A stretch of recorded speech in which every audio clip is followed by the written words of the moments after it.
হরে কৃষ্ণ বন্ধুরা, রাধে রাধে। তোমরা সকলে কেমন আছো? তো আশা করি ভালো আছো। তো আজকে দেখো, ভোটের জন্য আমাদের বাড়ির পাশে কত গাড়ি এসেছে। তো সেগুলোই দেখতে গিয়েছিলাম, আর ঘরের কাজ করতে অনেক দেরি হয়ে গেছে। কারণ অনেক বয়স্ক এক বুড়ি, তিনি ভোট দিতে যেতে পারবে না, তার জন্য ওর ভোটটা নিতে এসেছে। আর অনেকগুলো পুলিশ এসেছে, তার জন্যই সেগুলো দেখতে গিয়েছিলাম। আর এদিকে কাজের হয়ে গেল দেরি, 12টা বেজে গেল আজকে আমার। তো বিছানাটা আগে রেডি করে নিচ্ছি। তো ঘরের বিছানা যদি এলোমেলো থাকে তাহলে কোনো কাজেই এগোয় না, মনে হচ্ছে যেন কোনো কাজেই করছি না। তাই আগে বিছানাটা ঠিক করে নিচ্ছি। তো এখন সেরকম শীত নেই আমাদের এদিকে। তো রাত্রে, গভীর রাত্রে কিছুটা ঠান্ডা লাগে, কারণ আমাদের এটা পাহাড়ি এলাকা, তার জন্য। আর অন্য সাইডে প্রচণ্ড গরম পড়ে গেছে। বোনের বাড়ি গিয়েছিলাম, সেদিকে প্রচণ্ড গরম। আর আমাদের এদিকে এখনও কম্বলের প্রয়োজন হয়।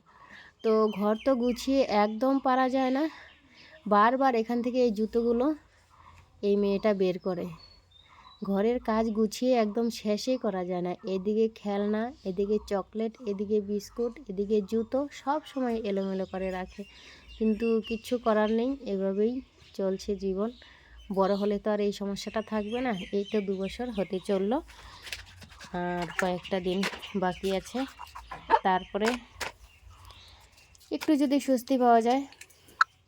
তো আবার কথা বললে আবার শোনে, দেখো আমি বলছি এগুলো তুলে এখানে রাখতে, আবার তুলছে।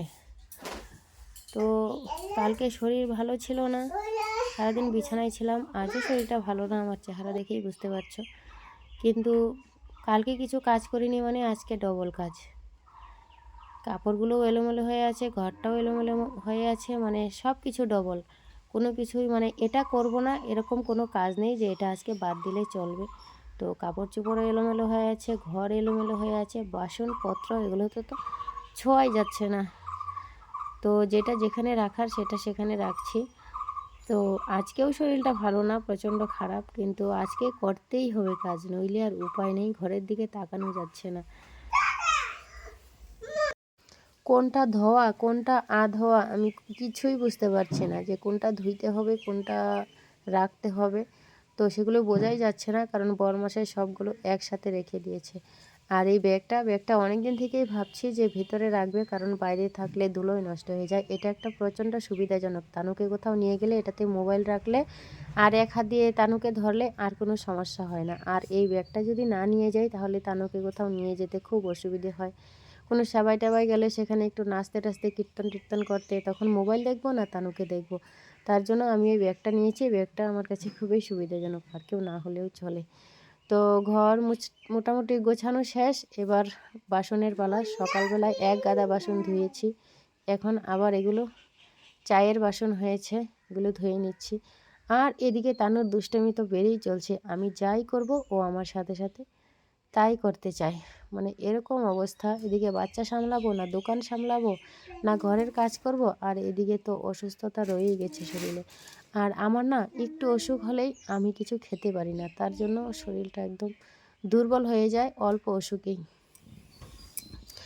তো বাসনগুলো ধুয়ে নিচ্ছি, এবার রান্না হবে। ভাবছি আজকে একটা কাঁঠাল রান্না করব, জানি না হবে কি না হবে। ডাল আর ভাত আগে করব, তারপরে যদি সময় পাই তারপরে কাঁঠালটা করব। কারণ কাঁঠাল করলে তো অনেকটা মশলা লাগবে, তাই না? আর মশলাটা যে করবে সেই জোর আমার শরীরে নাই।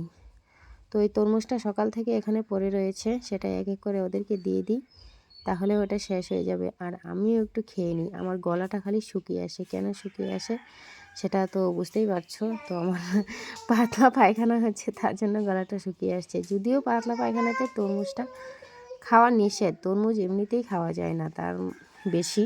তার মধ্যে আবার পাতলা পায়খানাতে তরমুজ অবশ্যই খাওয়া যায় না। কিন্তু গলাটা বারবার শুকিয়ে আসছে বলে অল্প খেয়ে নিয়েছি। ঘরটা যে